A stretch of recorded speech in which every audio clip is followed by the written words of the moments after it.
Monsieur le maire, désormais, ce sera lui, Bertrand Delanoë, goûte donc à ses derniers instants de tranquillité. Une petite tournée de poignées de main, y compris à la nouvelle opposition.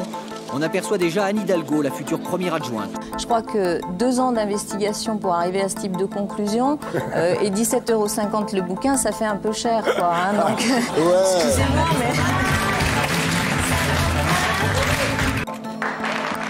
91 voix et le destin politique d'Anne Hidalgo bascule. Un sourire, quelques pas, et au bout, cette écharpe. L'hémicycle de l'hôtel de ville regarde l'histoire s'écrire, celle de Paris et de sa première femme maire. C'est avec fierté que je reçois cette immense et belle responsabilité. Des 33e Olympiades et la ville qui accueillera les Olympiades 34 en 2028. Paris en 1924, Los Angeles en 2028. La presse se déchaîne, les choix et les méthodes de la maire de Paris sont mis en accusation. Ça lui arrive d'avoir des coups de colère et finalement de ne pas forcément accepter l'organisation du débat et la confrontation. Alors on attendait ce résultat, mais il est peut-être encore plus spectaculaire que ce qui était espéré ici autour d'Anne Hidalgo, puisqu'elle devance, vous l'avez dit, de 17 points Rachida Dati qui est donc deuxième. Et Vive les Parisiens et vive Paris et merci!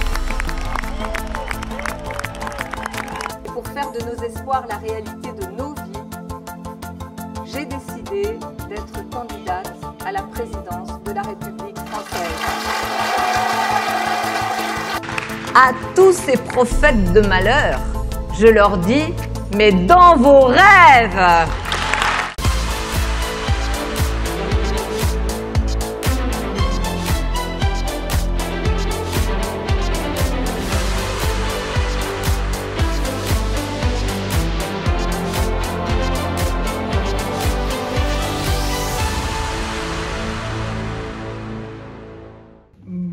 Bonjour à tous, bonjour Anne Hidalgo. Bonjour. Merci d'avoir accepté notre invitation pour cet entretien grand format. On vient de voir dans ce magnéto quelques images qui ont traversé votre vie. Évidemment, on aurait pu parler aussi des attentats, des épreuves que vous avez traversées, un peu moins joyeux. Mais si vous pouviez revenir sur une image, peut-être pas sur les dernières, celles de la campagne, mais plutôt sur celles qui ont fait quand vous étiez première adjointe ou quand vous êtes maire de Paris, ça serait laquelle? Oh, il y a beaucoup d'images qui me reviendraient, mais c'est vrai que le jour où je deviens maire de Paris, ça c'est un moment très fort, hein, parce que c'est la première femme dans l'histoire qui arrive comme maire de Paris aussi, donc je me sens portant tout cela. C'était une campagne qui était difficile, hein, qui était loin d'être gagnée. D'ailleurs, elle était même pronostiquée comme n'étant pas gagnable. Et puis, c'est se sentir aussi porté par tous ceux qui m'entourent. Ma première élection aussi, c'est vrai que j'avais jamais été élue avant en 2001.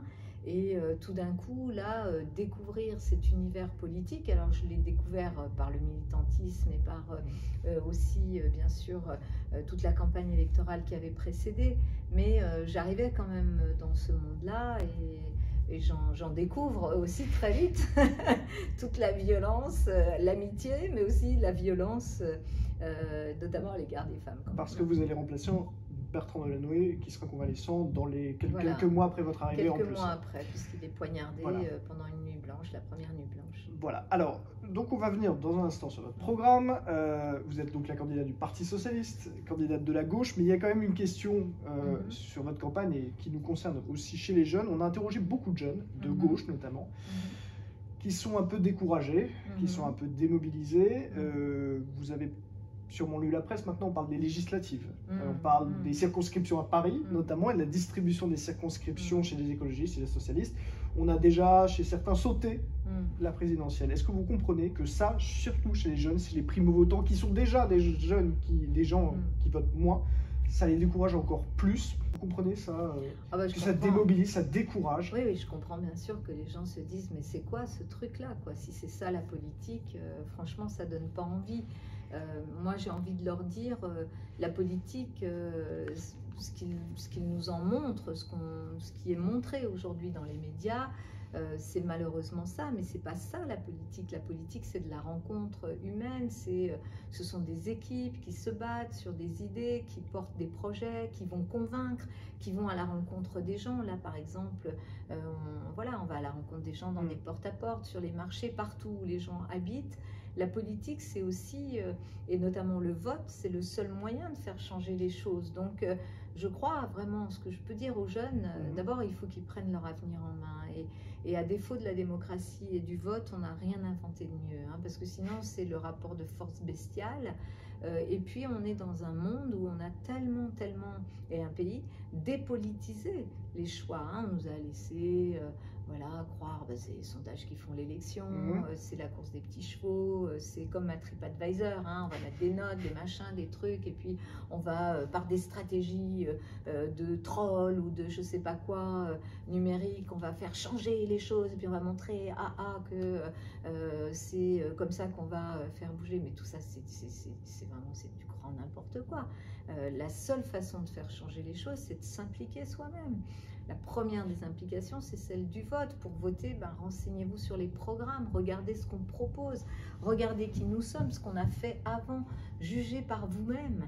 Mais surtout, ne vous laissez pas décourager, parce que c'est fait pour cette chose-là. C'est fait pour dépolitiser, et c'est fait pour quoi, in fine, que ceux qui ont toujours eu le pouvoir et ceux qui finalement ont intérêt à ce que rien ne bouge, continuent à être là où ils sont. Et je pense qu'il ne faut pas être naïf. On est dans un monde qui est très dur, où le poids des réseaux sociaux a changé la donne, où l'intelligence artificielle qui conditionne quand même au quotidien nos actes, nos façons de voir le monde, tout ça, c'est quelque chose qui nous dépossède de notre libre choix. Donc revenez à des choses qui sont celles du libre choix. Il faut lire, écouter, échanger, rencontrer les gens et surtout voter, quoi. Alors justement, on va parler de votre programme, on va pas parler de stratégie politique. Pour justement en parler, j'avais un petit extrait à vous montrer. C'était Frédérique Vidal, ministre de l'Enseignement supérieur, qui répondait à une question du groupe socialiste. Elle répondait sur le Crous et sur Paris. Vous réclamez plus de logements, vous auriez pu le faire. Nous l'avons fait et nous avons rénové 100% des logements des Crous. Et là, je pense que nous avons fait mieux que vous. Et puis, Madame la députée, il y a ceux qui interprètent et puis qui, dans les faits, baissent les subventions du Crous de Paris de 9 à 6 millions d'euros. Ça, c'est pas le gouvernement qui le décide, c'est la mairie de Paris.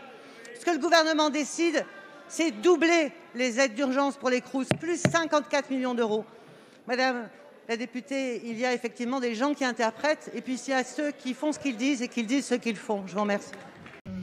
Alors, outre la question posée de la réduction du budget, vous allez pouvoir y répondre rapidement. Plus globalement, est-ce qu'il n'y a pas eu un rendez-vous manqué avec ce quinquennat-là pour les jeunes, mais en plus avec la fin du quinquennat Hollande? C'est-à-dire qu'il y a eu des augmentations, il y a eu des progressions, c'est vrai, mais quand on voit sur 10 ans, on voit que le budget a diminué, par exemple pour les universités. La gauche a besoin de se réconcilier avec les jeunes. Je pense d'abord la situation des jeunes est très préoccupante et on l'a vu, des universités qui n'ont pas les moyens. On va y venir sur les universités, on va parler de notre programme. Qui n'ont pas les moyens, les jeunes qui ont été très touchés, notamment par cette précarité dont on parle. Et surtout à Paris. À Paris, parce que Paris c'est une ville avec 330 000 étudiants.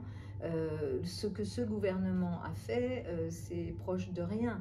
C'est-à-dire beaucoup de communication, mettre en place des dispositifs type Parcoursup qui sont d'un stress absolu. Mais voilà, donc tout ça a été quand même l'œuvre du gouvernement Macron et qui essaye de chercher la responsabilité ailleurs. Enfin, vous savez comment ils ont traité les collectivités, comment ils ont baissé les dotations des collectivités, pour nous contraindre, pour nous empêcher justement de mettre en place des politiques de rééquilibrage. Et nous, en ce qui concerne notamment la vie étudiante et les aides vis-à-vis des étudiants et le logement étudiant, parce qu'on en a beaucoup construit, notamment à Paris, là je parle en tant que maire de Paris, on n'a pas de leçon à recevoir de cette dame qui fait plutôt de la brasse coulée qu'une intervention digne de ce nom à l'Assemblée.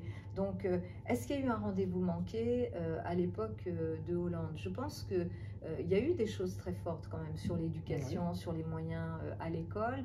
On n'a pas touché cette question des universités suffisamment, je pense, et notamment on n'a pas assez mesuré le fait que pour qu'il y ait, parce qu'il y a des générations plus nombreuses qui accèdent maintenant à l'enseignement supérieur, il fallait les accueillir mieux. Et ça, peut-être, mais bon, c'est sur la fin du quinquennat. Ce quinquennat-là de Macron, lui, il n'a vraiment pas tenu compte de cette situation. Au contraire, vous l'avez vu, chaque fois, c'était le choix vers les grandes écoles, quand il a évoqué il y a quelque temps la privatisation possible des universités. C'est son modèle. Son modèle n'est pas un modèle dans lequel il y a un service public.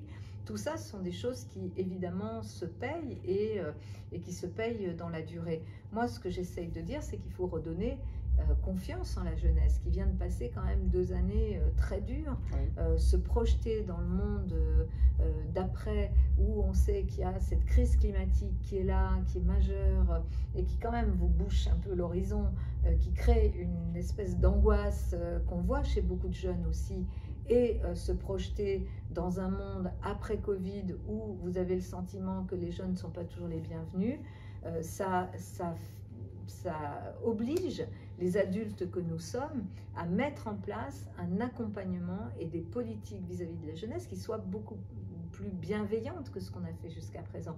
Ouvrir les places dans les universités, permettre à chacun de construire son parcours. On va venir à vos propositions maintenant.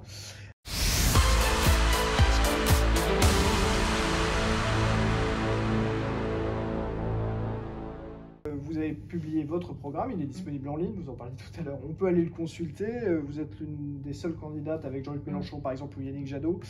Et donc on va s'attarder sur 4 propositions. La première, c'est l'une des propositions majeures, c'est la numéro 43, c'est donc le minimum jeunesse à partir de 18 ans. Donc Boris Vallaud avait proposé le revenu revenu d'aide, en fait une sorte d'extension du RSA, et puis 5 000 € pour chaque jeune, cette fois-ci sans condition de ressources. Bon, alors il y a quand même 2-3 petites choses qui interpellent. Déjà, bon, sur le minimum jeunesse, il y a une sorte de consensus à gauche, mais sur les 5 000 € pour tous les jeunes, pourquoi pour tous les jeunes? D'abord peut-être sur le minimum jeunesse, parce que ce minimum jeunesse, c'est l'ouverture de droits aux jeunes, parce qu'on l'a vu, cette précarité étudiante, et on ne peut pas considérer que finalement chacun devrait se débrouiller parce que tout le monde n'est pas dans une situation d'égalité et que quand même ces fils continuent dans tout ce qui est banque alimentaire est quand même insupportable à regarder et même se dire c'est en France que ça se passe. Bon, donc ça c'est la première chose. La deuxième chose, c'est effectivement cette allocation à tous les jeunes à 18 ans, 5 000 €, pourquoi faire? Pour porter un projet. Les jeunes ont plein de projets, plein d'idées. Bien sûr qu'ils peuvent avoir envie, je ne sais pas, d'apprendre une langue, d'entreprendre un voyage, le permis aussi, de s'acheter un ordinateur pour être totalement autonome dans ses études. Bref, ils peuvent faire ce qu'ils veulent de cet argent-là, qui est une dotation qui leur est donnée. Ils peuvent même se réunir à plusieurs et, par exemple, monter leur boîte ou leur média indépendant. Donc, ils peuvent porter des projets et je veux leur donner cette confiance-là. Pourquoi sans garantie de ressources? D'abord parce que je veux vraiment que ça permette à tous les jeunes, qu'ils soient des catégories populaires ou de la classe moyenne, de pouvoir en bénéficier. Les enfants des catégories supérieures, ok, ils en bénéficieront aussi. Certains d'entre eux sont en rupture familiale. Et ben, il faut intégrer le fait que après 18 ans, on peut peut-être avoir un projet qui n'est pas soutenu par ses parents, même si les parents ont les moyens de le soutenir. Donc, j'ai préféré traiter tous les jeunes à égalité plutôt que d'introduire des critères de ressources des parents qui quand même mettent souvent les jeunes, notamment de la classe moyenne, à l'extérieur de toutes les aides qui peuvent être attribuées. Alors sans condition de ressources, mais aussi sans condition d'utilisation, Oui. C'est-à-dire que j'ai bien relevé dans votre programme, il n'y a pas de contrôle qui sera effectué là-dessus. Vous entendez aussi même certains jeunes qui disent, bah oui, mais avec le pass culture, vous savez, les 300 € qu'on a pu donner, on a acheté toute une collection de mangas. Est-ce que c'est vraiment... Vous voyez, vous entendez... Oui, oui, vous entendez aussi ceux qui disent... On pourra en faire n'importe quoi. 5 000 €, oui, à 18 ans. Bon, d'abord, je sais que quand vous versez des aides, comme ça, universelles, générales, il y a toujours un petit pourcentage de la population qui va en profiter pour faire des choses, bon, je ne sais pas trop quoi, mais en tous les cas, qui ne sont pas exactement celles à quoi c'est destiné. Est-ce qu'on va pénaliser 98% de la population parce qu'il y en a 2% qui vont faire ce qu'ils veulent? Non, je préfère faire confiance, faut qu'on soit dans une société de la confiance, et je crois que quand même des jeunes qui se retrouveront avec cette somme-là, d'abord se poseront la question, discuteront avec leurs amis, pourront aller chercher aussi des conseils, de l'aide pour savoir comment l'utiliser au mieux. Donc je leur fais confiance. Et sur le minimum jeunesse, plus de bourse. Enfin, c'est-à-dire que les bourses rentrent dans le minimum, quand vous parlez de minimum jeunesse, si, ou ça se cumule? Non, ça se cumule. Ça se cumule, d'accord. Donc il y a la bourse du Crous qui peut être de 580 € maximum, et on peut cumuler. Bien sûr. Non, c'est pas un remplacement des aides. Parce que non, mais dans la proposition de Boris Vallaud, c'était il y a un an, c'était une fusion. Non, là c'est vraiment. Pour moi, c'est très clair. C'est cette aide qui est une aide en fait exceptionnelle au sens où elle vient aussi aider des jeunes. Vous savez, j'ai une autre proposition qui est passée un peu plus inaperçue, mais qu'il faut reconnaître aussi, les droits, par exemple, à l'assurance chômage pour les jeunes. Oui, aussi, pour leur accompagnement vers l'emploi, parce que tout le monde n'est pas étudiant. Parce que tout le monde n'est pas étudiant, et qu'il faut aussi pouvoir les accompagner par les aides et les assurances plus générales. Alors, on va essayer d'avancer, parce qu'il y a 3 autres propositions qui sont intéressantes. Sur l'université, on commence par le début, plus de Parcoursup, c'est terminé. Vous dites un système plus juste, plus transparent, plus humain. On a interrogé Valérie Pécresse le week-end dernier, qui ne veut pas supprimer Parcoursup, mais qui plaide aussi pour un système plus transparent, plus humain. Qu'est-ce qui fait votre différence? Et surtout, la question, c'est par quoi on le remplace? Parce qu'APB, c'était terminé par des tirages au sort. Là, il y a la question de, oui, Parcoursup est stressant, mais est-ce qu'on a quelque chose de mieux en stock?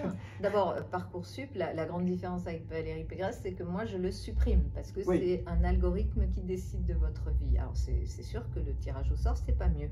Donc, on met quoi en place? On met en place dès la 3e, mais pendant toutes les années ensuite, seconde, première, terminale, un accompagnement à l'orientation, c'est-à-dire des personnes qui sont là pour accompagner les jeunes dans les choix qui vont être les leurs et les aider à s'orienter, à la fois s'ils veulent poursuivre des études, mais aussi élargir les possibilités. Par exemple, je considère que après le bac, vous pouvez très bien avoir envie de prendre 1 an, 2 ans pour faire du bénévolat, pour faire du volontariat en France, à l'étranger, que ça ne peut pas être au détriment de votre possibilité de revenir ensuite, si vous le souhaitez, vers des filières plus longues. C'est aussi permettre aussi d'élargir, parce que tout ça, ça marche si on élargit le nombre de places dans l'enseignement supérieur.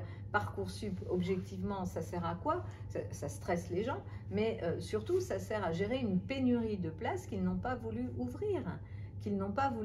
Dans l'enseignement supérieur. Donc il faudra aussi, bien sûr, sur les filières les plus demandées, ouvrir le nombre de places permettant aux étudiants d'accéder à ces enseignements-là. Donc il faut que l'on considère que c'est une chance pour un pays que d'avoir des jeunes qui ont envie d'aller vers de l'enseignement supérieur ou parfaire leur formation après le bac. Et cette formation, d'ailleurs, elle peut prendre différentes formes.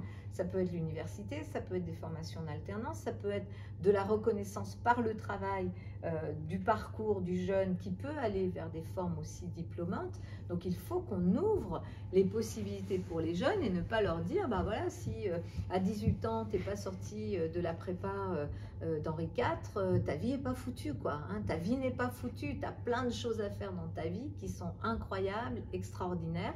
Et d'ailleurs, on ne va pas, nous, hiérarchiser ton projet à toi par rapport à un projet plus classique. On va trouver que c'est aussi important que tu puisses te réaliser dans ta vie. Juste une question rapide, vous parlez d'Henri IV. Henri IV et Louis le Grand, on les fait rentrer dans le système?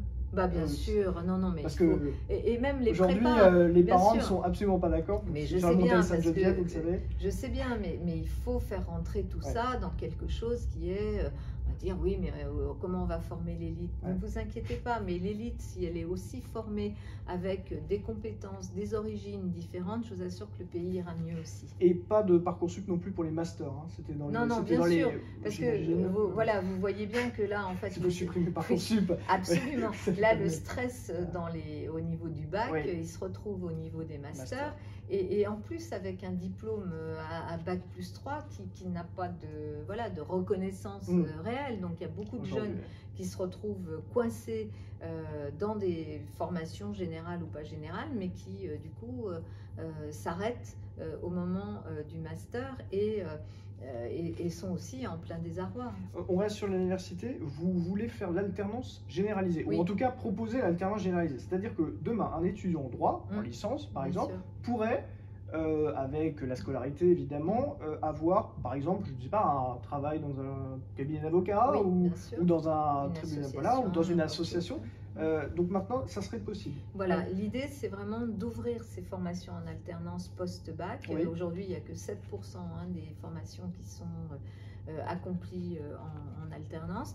Pourquoi l'alternance? Parce que quand vous sortez du lycée, vous avez quand même aussi envie de vous confronter au monde réel, au monde dans lequel vous allez prendre votre part. Vous ne savez pas ce que sont les différents métiers. Bon, le fait de pouvoir suivre une formation, même très générale, type droit ou philo, ou je ne sais quoi, mais d'avoir dans une formation en alternance un temps de travail, d'expérience pratique, en lien avec votre diplôme, qui compte d'ailleurs pour votre diplôme, mais qui vous donne droit aussi à une rémunération, c'est quand même un plus. Vous savez, moi, j'ai cette expérience d'avoir fait des études longues.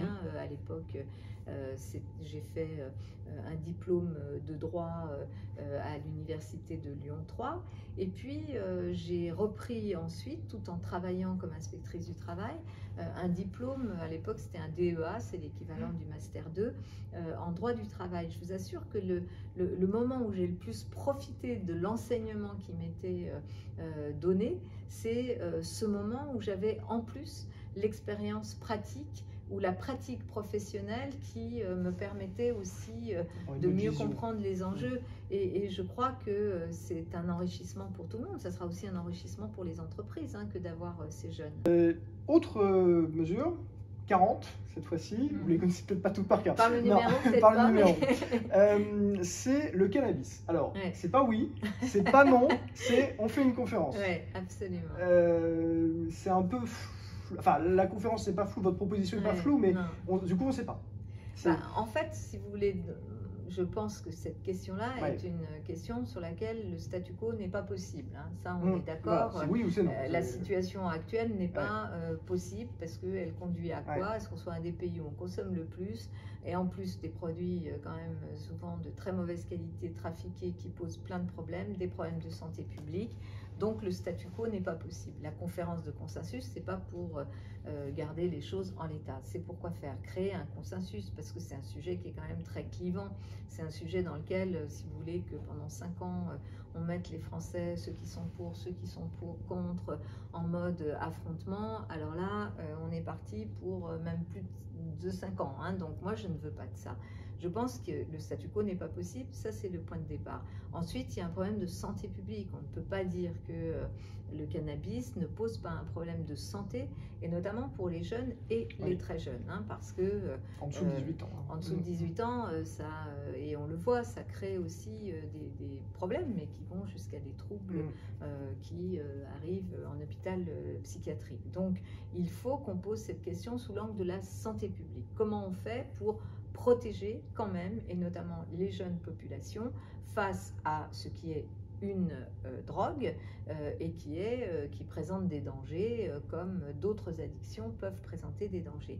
Et donc ça veut dire rentrer par de la prévention, par de la santé publique, Ensuite, bien sûr, il y a plein de questions qui relèvent de la consommation, de la régulation de cette consommation. Est-ce que l'État doit l'organiser? C'était ma question. Est-ce que, donc, rapidement, est-ce que cette conférence, elle pourrait aboutir, par conséquent, à une libéralisation, en tout cas une ouverture par l'État de ce marché? Bien sûr, bien sûr, mais je veux qu'elle aboutisse à cela après un grand débat et après avoir posé les éléments du débat, non pas dans un affrontement du pour et du contre, parce que vous voyez bien que c'est un peu plus compliqué que ça, et que surtout, et d'ailleurs comme l'ont fait les Allemands, ils rentrent dans ce sujet par une question de santé publique, et je pense que c'est la bonne entrée. Alors je vais vous demander un exercice un peu compliqué sur le climat.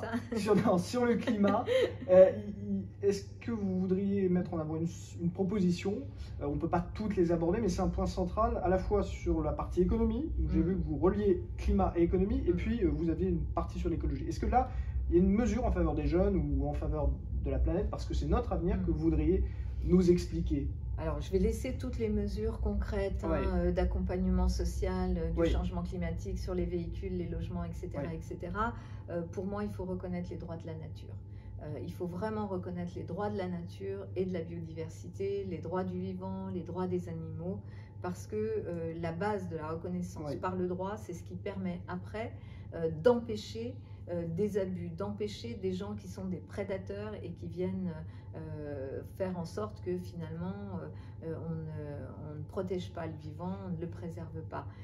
Ça veut dire aussi dans ces droits de la nature qui seraient consacrés dans la Constitution, je fais aussi une proposition qui est d'avoir un tribunal pénal international à l'image du tribunal de La Haye pour les crimes de guerre, les génocides et les crimes contre l'humanité, qui serait un tribunal compétent pour les crimes d'écocide. Parce que là aussi, vous savez, il y a des grands prédateurs, des grands pollueurs, souvent ce sont quand même soit des États, soit des grandes firmes internationales qui, parce qu'elles savent qu'elles ne seront pas rattrapées par la patrouille, continuent et se disent de toute façon à l'échelle internationale, il n'y a pas un gendarme qui pourra venir nous dire qu'il faut réparer, mettre de l'argent pour réparer et arrêter ce qu'on est en train de faire. Donc il faut aussi cela. Voilà. Mais sinon, j'ai plein de mesures très très concrètes. Alors, deux dernières questions pour terminer. Vous avez refusé, ce que j'ai lu, d'aller chez Cyril Hanouna dans l'émission Face à Baba. Vous serez suivi par Magali Berda la semaine prochaine, c'est ce qu'elle a annoncé ce matin. Comment vous parlez aux jeunes? Voilà, non mais c'est-à-dire que j'ai pas très bien compris pourquoi refuser Cyril Hanouna, pourquoi refuser Cyril Hanouna, accepter Magali Berda et justement quel est votre rapport justement à la jeunesse? Comment vous les prenez? Les jeunes, je les prends tels qu'ils sont dans leur diversité, ils sont créatifs, c'est le monde, voilà, c'est aujourd'hui, ils construisent le monde de demain, donc je les prends dans mon programme, ils sont présents à chaque page, puisque c'est construire un avenir pour cette jeunesse, mais avec la jeunesse. Donc je les prends au sérieux, je les prends par la confiance. Bien sûr et j'espère que les jeunes, même s'il y a beaucoup de jeunes, me dit-on, qui regardent Cyril Hanouna, j'espère qu'ils ont aussi d'autres sources d'informations que celle-là. Mon sujet, c'est moins, je dirais, par rapport à ce type d'émission, c'est moins parler à la jeunesse ou pas parler à la jeunesse. Je veux parler à la jeunesse chez vous, par exemple. Je suis là, bien sûr. Voilà, et il y en a d'autres. On pose des questions de fond, on parle du programme. Et on parle du programme. Mais c'est surtout que j'ai pas envie de participer à des shows, quoi, qui sont des trucs. Ça n'a rien à voir avec la politique, quoi. Alors, je suis pas en train de vous dire la politique, c'est à cet endroit-là et le reste, c'est là. Non, je sais bien et je suis évidemment capable de discuter avec tout le monde et avec des jeunes et dans la rue et dans des foyers et partout où ça se passe. Mais je ne veux pas participer à quelque chose qui est de l'ordre de la dépolitisation. Voilà, je crois qu'il faut au contraire aider chacune et chacun, et dès le plus jeune âge, à comprendre la fragilité de la démocratie, l'importance de la politique. La politique, c'est quelque chose de noble, c'est pas des guignols qui viennent à la télé pour essayer d'attraper un vote ou une voix, c'est pas ça, ce sont des engagements, c'est une façon de s'impliquer, de penser le monde, pas tout seul, évidemment, pas avec un rétroviseur, mais en regardant et en essayant de donner aux jeunes plus que la possibilité qu'ils soient là pour nous inspirer, comment ils voient le monde de demain. Pour moi, c'est ça mon rôle. Ben, voilà, j'ai rien contre ça. Et après, il y a des propositions qui me sont faites, qui doivent me permettre aussi d'exprimer des choses auprès de gens qui sont suivis par des jeunes. Mais je ne vais pas participer à un show dans lequel j'estime que j'ai pas ma place. Alors peut-être que certains pensent que j'y ai ma place, mais voilà, moi je préfère aller là où j'ai envie d'aller. Une question sur une autre interview. Si je vous dis, vous inquiétez pas, ça va bien se passer. Quelle horreur, quelle horreur. Enfin, c'est glaçant, quoi. Plus globalement, est-ce que le fait d'être une femme comme Christiane Taubira, comme Valérie Pécresse, fait que vous êtes plus sensible et vous êtes plus facilement attaquable? Cette campagne, elle est très dure. Très dure, globalement, hein, les attaques sont dures, les journalistes sont durs aussi, elles peuvent être aussi cassantes. C'est une grande violence. Est-ce que vous avez pensé, vous avez entendu, j'imagine, vous avez été choqué, j'imagine, par ces propos? J'ai été très choquée par ce propos, parce que quand même, venant d'un ministre de l'Intérieur, dire quelque chose comme ça fait un peu froid dans le dos, et puis c'est dit à une femme journaliste qui est une accrocheuse, hein, moi... les interviews avec Apolline de Malherbe, on les prépare quand même. Enfin, on prépare toutes les interviews, mais enfin, on sait que c'est un moment où elle bosse ses dossiers et puis le journaliste n'est pas là pour vous servir sur un plateau quelque chose. Moi, je sais, souvent c'est pas facile, mais je l'accepte et c'est le rôle de la presse. Dès lors qu'on vous conteste pas la légitimité qui est la vôtre. Mais là, c'était glaçant, ça fait très peur. Et oui, c'est quelque chose que les femmes politiques vivent en permanence, sûrement les femmes journalistes aussi. On est dans un pays où la représentation des femmes est très très dégradée. On peut se permettre ça. Vous regardez parfois les réseaux sociaux ou pas? Non, de moins en moins, parce que là c'est un déversoir de haine. Hein. C'est tellement pas la vraie vie, quoi. C'est tellement pas la vraie vie. C'est puis des gens qui se cachent derrière des avatars, des trolls ou je ne sais quoi. Ça m'intéresse pas du tout. Moi, j'aime bien la rencontre. Bien sûr que je regarde beaucoup les médias, que je les utilise évidemment les réseaux sociaux pour dire ce que j'ai à dire, mais tout ce déversoir de haine.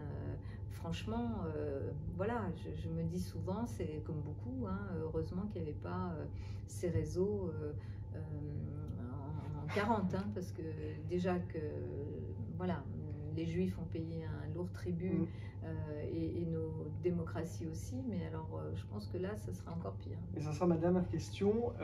C'est quelqu'un à qui on pose toujours une question sur vous. C'est un certain Arthur. On l'a reçu. Oh, le pauvre. On l'a reçu en mai pour qu'il nous parle de sa traversée, de sa remontée. On lui pose toujours une question sur vous. Parfois même on fait le titre sur vous.